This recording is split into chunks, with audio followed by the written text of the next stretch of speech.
નમસ્કાર મિત્રો, આજે આપણે જોવાના છીએ ગુજરાતના 50 મોટા સમાચાર। જો ચેનલ પર નવા હો તો ચેનલને સબસ્ક્રાઇબ કરીને બેલ આઇકન ઓન કરી દો અને વિડીયોને અંત સુધી બન્યા રહેજો। ચાલો શરૂ કરીએ।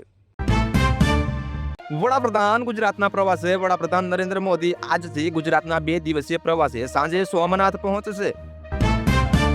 પીએમ મોદી સોમનાથ મંદિરમાં સોમનાથ સ્વાભિમાન પર્વમાં ભાગ લેશે અને રાત્રે ઓમકારના મંત્રમાં જાપમાં જોડાશે। ગુજરાતમાં કાતિલ ઠંડીનો ચમકારો। નલિયા સહિત 29 શહેરોમાં કોલ્ડ વેવની આગાહી।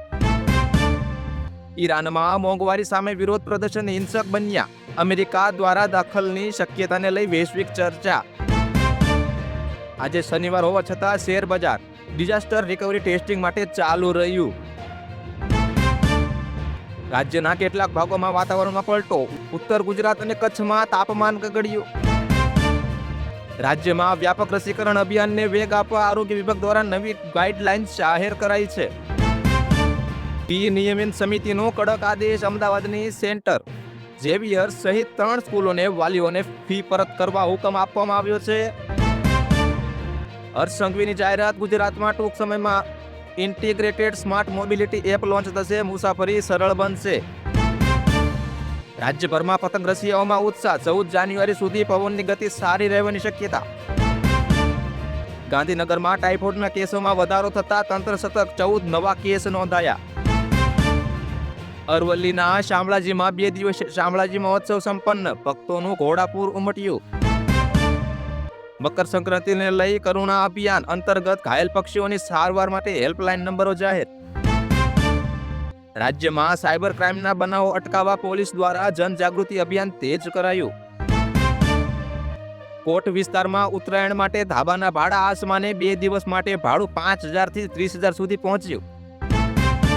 રાહદારી મહિલાને હિપ્નોટાઇઝ કરી દાગીના લૂંટનાર શખ્સની એલસીબી દ્વારા ધરપકડ। મેટ્રોના બીજા તબક્કામાં કામકાજને લઈ 25 વિસ્તારમાં ટ્રાફિક ડાયવર્ઝન અપાયું। શાકભાજીની આવક વધતા અમદાવાદના માર્કેટ યાર્ડમાં ભાવમાં આંશિક ઘટાડો। પેમેન્ટ ન ચૂકવતા ડિસ્ટ્રીબ્યુટર્સના નામ જાહેર કરવાનો પોસ્ટાનો નિર્ણય। ડિફોલ્ટરોનું લિસ્ટ તૈયાર। ગ્રામ્ય વિસ્તારમાં કચરો ઠાલવવા બદલ સુરત મનપાના 2 અધિકારીઓને નોટિસ ફટકારાઈ। સરસાણામાં ચાલી રહેલા ટેક્સટાઇલ મશીનરી એક્સપોમાં હજારોની ભીડ। નવી ટેકનોલોજીનું આકર્ષણ કેન્દ્ર। બીઆરટીએસ રૂટમાં ઘૂસતા ખાનગી વાહનો સામે પોલીસનું સઘન ચેકિંગ ડ્રાઈવ।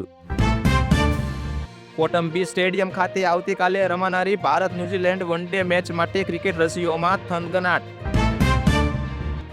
વડોદરા નજીક રૂવાટ ગામ પાસે 2 બાઇક વચ્ચે ગમખ્વાર અકસ્માત। 1 યુવકનું મોત। પોલીસ દ્વારા ગેરકાયદે બાંધકામો સામે ઝુંબેશ। 4 કોમર્શિયલ એકમો સીલ કરાયા। એસએસ યુનિવર્સિટીમાં પરીક્ષાના ફોર્મ ભરવાની મુદત લંબાવતા વિદ્યાર્થી સંગઠનોની માંગ। રેસકોર્સ ગ્રાઉન્ડ ખાતે આંતરરાષ્ટ્રીય પતંગ મહોત્સવની રંગેચંગે ઉજવણી। વિદેશી પતંગબાજો જોડાયા। ગોંડલનો સ્ટેશન ફાયર ઓફિસર ₹50,000ની લાંચ લેતા એસીબીના છટકામાં ઝડપાયો। વડાપ્રધાન કાલે રાજકોટ આવશે। વહીવટી તંત્ર દ્વારા એરપોર્ટથી લઈ સભા સ્થળ સુધી લોખંડી બંદોબસ્ત। રાજકોટ જિલ્લામાં છેલ્લા 24 કલાકમાં સામાન્ય આંચકા અનુભવાયા। કોઈ નુકસાન નહીં। વિલિંગ્ટન ડેમના લોકાર્પણને 90 વર્ષ પૂર્ણ। ઐતિહાસિક ધરોહર તરીકે જાળવણીની માંગ। બગદાણામાં બનેલી ઘટનાના ઘેરા પ્રત્યાઘાત। શાંતિ સમિતિની બેઠક યોજાઈ। રણોત્સવમાં પ્રવાસીઓની ભારે ભીડ। Tent city Housefull. હિંમતનગરની 4 દીકરીઓને ફેન્સિંગમાં નેશનલ લેવલે બ્રોન્ઝ મેડલ જીતી ગુજરાતનું ગૌરવ વધાર્યું। કલેક્ટર દ્વારા સિનોર પ્રાથમિક શાળાની ઓચિંતી મુલાકાત। મધ્યાહન ભોજનની ચકાસણી કરી। ઠંડી વધતા હૃદયરોગના દર્દીઓની સંખ્યામાં વધારો। જીજી હોસ્પિટલમાં ઓપીડી વધી। જીરાના પાકમાં રોગચાળો આવતા ખેડૂતો ચિંતિત। કૃષિ અધિકારીઓ દ્વારા સર્વે શરૂ। અમદાવાદમાં 24 કેરેટ સોનાનો ભાવ પ્રતિ 10 ગ્રામે અંદાજે ₹1,40,665 નોંધાયો છે, જીએસટી વગર। ચાંદીના ભાવ સ્થિર અંદાજે ₹2,52,340 પ્રતિ કિલો આસપાસ રહ્યા। શુક્રવારે સેન્સેક્સ 604 પોઈન્ટ તૂટીને 83,576 પર બંધ થયો હતો। નિફ્ટી 25,700ની નીચે સરક્યો। આજે શનિવારે ડિઝાસ્ટર રિકવરી સાઇટના ટેસ્ટિંગ માટે શેર બજાર ખાસ સેશન માટે ખુલ્લું રહ્યું હતું.